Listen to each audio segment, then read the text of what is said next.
Right, really. So let's just begin with some basic background information, like just state your name, what position you held in the intelligence community, and how long you worked within that community. Le 9 juin 2013, le monde entier découvre l'identité d'Edward Snowden, le lanceur d'alerte à l'origine des révélations du programme de surveillance de masse de la NSA. My name's Ed Snowden. I'm 29 years old. I work for Booz Allen Hamilton as an infrastructure analyst for NSA in Hawaii. Deux journalistes, Laura Poitras et Glenn Greenwald, sont venus quelques jours plus tôt le rencontrer dans une chambre d'hôtel à Hong Kong et ont organisé ensemble la mise à disposition du public des informations détenues par Snowden. I just wanted to give you kind of a quick tour. When Laura was looking at this, she was kind of salivating and couldn't stop, like, actually reading the documents. Right. So we'll try and restrain ourselves without promising that we'll succeed. Yeah, I just wanted to kind of explain a brief overview of what these are and how they're organized. Laura Poitras, qui est aussi cinéaste, décide de le filmer pendant les 8 jours cruciaux qu'ils passeront ensemble dans cette chambre d'hôtel. Ces images, d'une étrange et précieuse intimité, formeront l'essentiel de Citizenfour, le puissant documentaire que la réalisatrice sortira 1 an plus tard et qui gagnera l'Oscar du meilleur film documentaire en 2015. Et si ce film expose de manière très factuelle le déroulement des révélations des activités de la NSA, ainsi que la manière dont Laura Poitras et Glenn Greenwald effectuent leur travail de journaliste, la force phénoménale du film tient à la seule présence de Snowden devant la caméra, à ce moment crucial des révélations.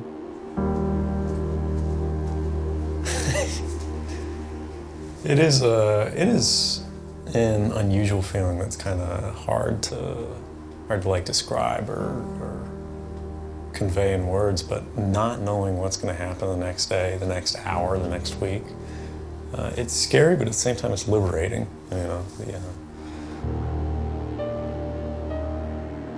Citizenfour tient en fait du miracle, tant ces images n'auraient pas dû être tournées. Laura Poitras filme d'abord Snowden lorsqu'il explique son rôle à la NSA et la manière dont il souhaite que ces informations soient diffusées, mais elle saisit ensuite à des moments de flottement dans leur travail des images plus simples, des moments banals.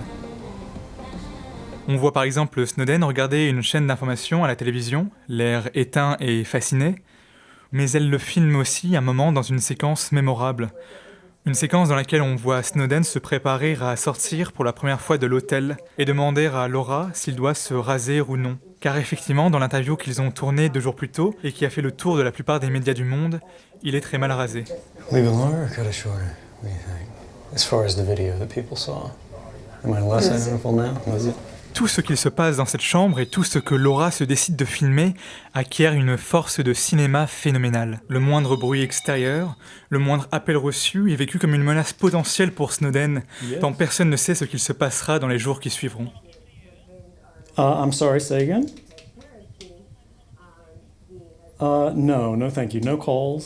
I think they have the wrong number. Toutes ces séquences exposent par leur intimité et leur banalité une tension palpable entre les protagonistes.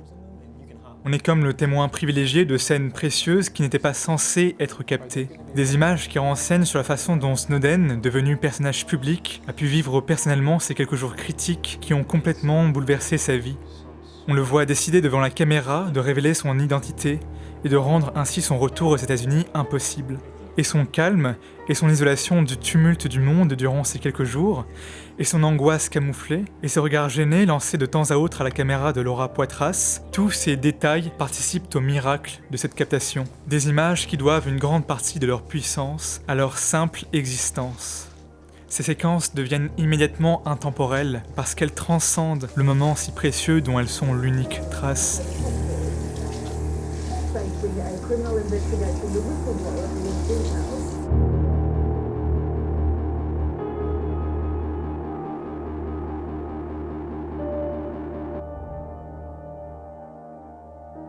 L'image documentaire est une trace précieuse, trace d'un moment qui ne se reproduira peut-être pas, mais qu'on capte, dans l'urgence souvent. On filme vite son sujet avant qu'il ne disparaisse, avant qu'il ne soit trop tard et que l'instant décisif soit passé. Cet instant décisif, c'est par exemple les manifestations de la place Tahrir lors de la révolution égyptienne de 2011. Ou encore l'établissement d'un nouveau record du monde sur Donkey Kong en 2005, à Funspot. This is the highest Donkey Kong score done in public. Voire même en 1976, les derniers moments présumés de la ville de Basse-Terre en Guadeloupe, évacué de tous ses habitants avant l'éruption de la Soufrière, à l'image de l'éruption de la montagne Pelée en 1902, qui détruit subitement et complètement la ville de Saint-Pierre en Martinique, tuant ainsi la quasi-totalité de ses 29 000 habitants. Malgré l'imminence de la catastrophe, plusieurs personnes vivant sur le flanc de la Soufrière refusèrent de partir. Le réalisateur Werner Herzog entendit parler d'eux dans les médias et décida le jour même de partir avec une équipe en Guadeloupe afin de capter le témoignage de ses habitants avant qu'ils ne disparaissent. You know, it's really very dangerous around here. You're sitting on a powder keg. Eh oui, oui, oui. Oui, oui. Mais quand même, Sure we are, but so are all of us, and it's God's will. comme le Dieu a dit. J'ai pas peur, absolument. Oui, oui. That's what God said, and I'm not the slightest bit worried, not one bit. Pourquoi? Pourquoi partir? Pour retourner après? Jamais. Why should I leave? I would only have to come back. Where could I go? Cependant, en arrivant à Basse-Terre, Werner Herzog et son équipe se retrouvent bouleversés par le spectacle désolé de cette ville complètement abandonnée par ses habitants.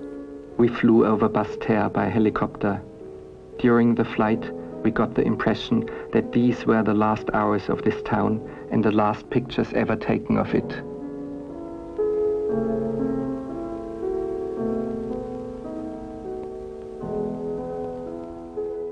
Il filmera d'abord avec son équipe des vues banales de la ville, un constat simple et ahurissant de l'absence de toute vie humaine à l'intérieur de Basse-Terre.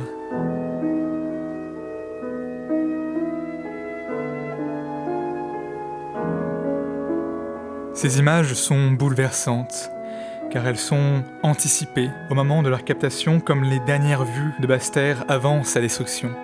Les toutes dernières traces d'un paysage qui s'apprête à disparaître. Et chaque image filmée de Basse-Terre s'emplit complètement de la fascination qu'a Herzog et son équipe pour cette ville dénuée d'humains. Chaque prise de vue dispose déjà, en elle-même et avant toute autre considération de mise en scène, une puissance de cinéma dantesque. Leur statut de toute dernière trace leur confère une mélancolie immédiate. Il suffit pour Herzog de filmer ce paysage pour que tout ce qui compte soit déjà présent. Qu'importe la musique qui accompagne ces images, qu'importe les lents travelling et les panoramiques qui les composent, qu'importe même comment ces prises de vue sont montées les unes par rapport aux autres, leur simple existence leur confère déjà une puissance de fin du monde.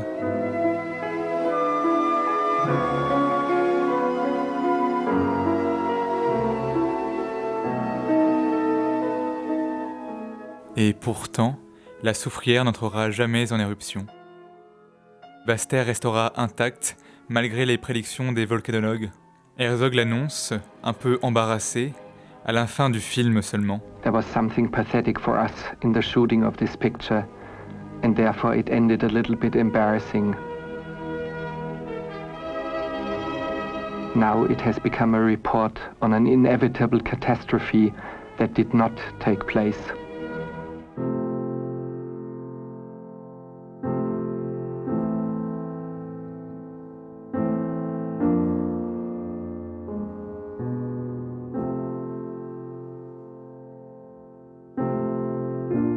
Mais si Basse-Terre n'a finalement pas été détruite, alors logiquement, les images captées par Herzog de la ville se retrouvent dépossédées de leur statut de toute dernière trace. Et pourtant, malgré tout, on ne peut que constater en revoyant le film que tout ce qu'Herzog et son équipe captèrent de Basse-Terre, pendant qu'ils pensaient que la disparition de la ville était imminente, toutes ces images conservent leur puissance pré-apocalyptique. Ces images restent malgré tout les images d'une ville qui s'apprête à disparaître, car elles ont été filmées avec cette perspective, à un moment où tout portait à attendre l'apocalypse. Oh, tender fellows, and spoken lonesomeness is prophecy. In the moon 100 years ago, or in the middle of Kansas now. Et voilà sûrement un miracle de cinéma. Le miracle d'un film composé des toutes dernières traces d'un paysage qui ne disparaîtra finalement pas.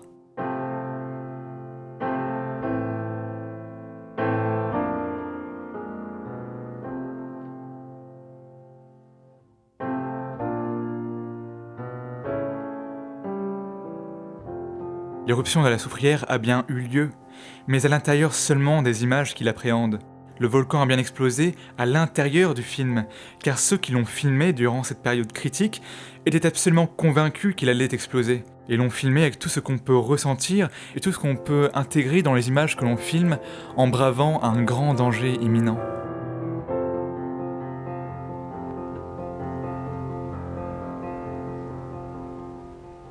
Accordez-moi ce tango, je vous dirai mon secret, mais surtout, ne vous moquez pas de moi, accordez-moi ce tango. Merci beaucoup d'avoir regardé cette vidéo jusque-là, j'espère qu'elle vous a plu. Je souhaitais vous parler rapidement de la page Tipeee que je viens de créer pour les Chroniques du désert rouge. Alors, Tipeee, pour ceux qui ne connaissent pas, c'est un site qui permet de démocratiser en fait le pourboire sur internet. C'est-à-dire qu'il vous donne l'occasion en fait de tiper, enfin de faire des tips, c'est-à-dire que donner 1 euro, 3 euros, 5 euros à un créateur de contenu, ça peut être régulier justement. Et donc par exemple dans mon cas, ça vous donne la possibilité par exemple de me soutenir financièrement de façon ponctuelle ou de façon régulière, c'est-à-dire qu'en donnant un tip pour chaque chronique qui sort. Donc ça ne concerne que les chroniques du désert rouge, hein, pas les vues en salle ou les courts-métrages ou n'importe quel autre truc que je sortirais sur la chaîne, mais vraiment juste les chroniques. Et du coup c'est une fois tous les 2 mois en moyenne, enfin pour l'instant c'est un peu plus irrégulier mais bon voilà, j'espère que je vais pouvoir me stabiliser. Et en fait ça me permet en gros de rémunérer le travail que j'effectue sur la chaîne et de pouvoir espérer du coup dégager un peu plus de temps pour essayer d'être plus régulier dans la création des chroniques. Donc voilà, donc le lien est dans la description, et puis si vous souhaitez me soutenir, si vous en avez les moyens, et si vous le voulez, hein, tout simplement, voilà, eh bien, vous pouvez le faire via Tipeee. Voilà, c'est la meilleure solution, je pense. Donc voilà, merci encore d'être là. Je pense que je vais faire une vidéo dans pas très longtemps pour parler de la page Tipeee uniquement. Mais voilà, donc d'ici là, ou d'ici la prochaine chronique, ou d'ici le prochain court-métrage qui sortira probablement sur la chaîne bientôt, je ne vous en dis pas plus. Donc d'ici là, je vous souhaite une bonne soirée ou une bonne journée, et allez voir des films au cinéma, c'est ça qui compte aussi. Et du coup, à plus.